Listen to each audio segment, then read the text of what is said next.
La chèvre de Monsieur Seguin. Il était une fois un homme, Monsieur Seguin, qui n'avait jamais eu de chance avec ses chèvres. Il en avait eu 6, et chaque fois elles avaient cassé leurs cordes afin de goûter à l'ivresse de la liberté. Et toutes, dans la montagne, avaient rencontré le loup qui, de ses crocs, avait mis fin à leur belle aventure.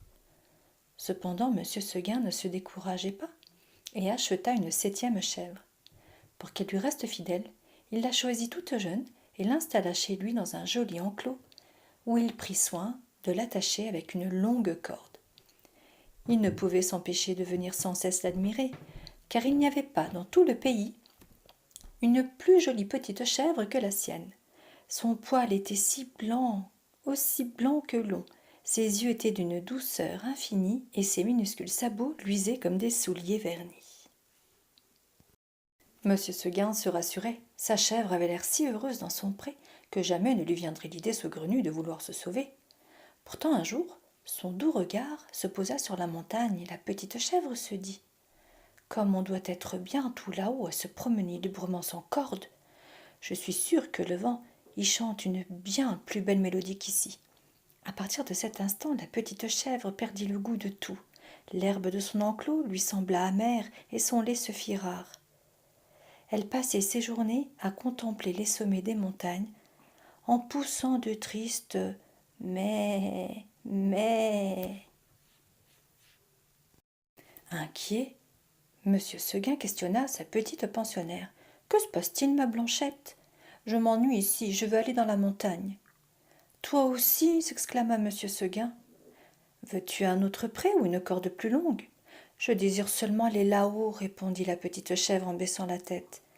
Malheureuse, sais-tu que sur ces cimes qui t'attirent tant t'attend le loup, s'écrie Monsieur Seguin. Mais j'ai des cornes et mon courage, répondit Blanquette.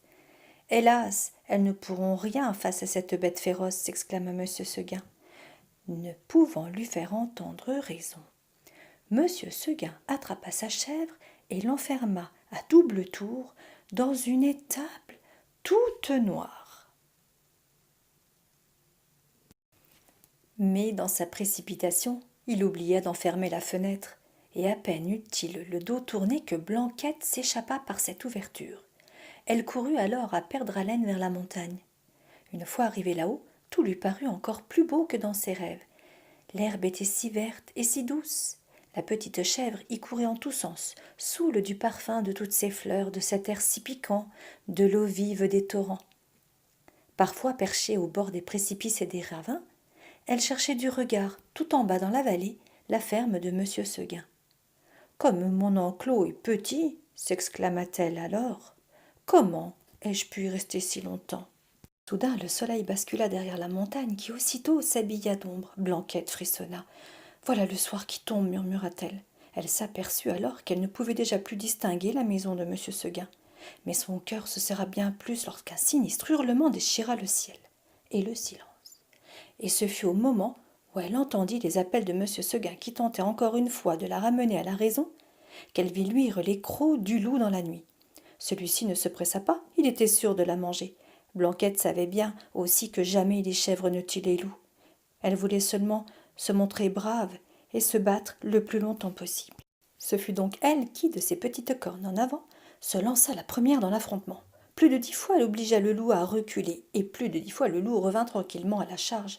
La petite chèvre de Monsieur Seguin, qui sentait ses forces l'abandonner peu à peu, espérait seulement tenir jusqu'aux premières lueurs du jour. Ainsi vaillamment, elle défendit sa vie tout au long de cette terrible nuit. Lorsqu'elle entendit le coq chanter au loin et qu'elle vit les étoiles commencer à s'éteindre dans le ciel, elle sut que sa fin était venue. Alors elle se coucha dans l'herbe tendre, et le loup sans pitié se jeta sur elle et la dévora.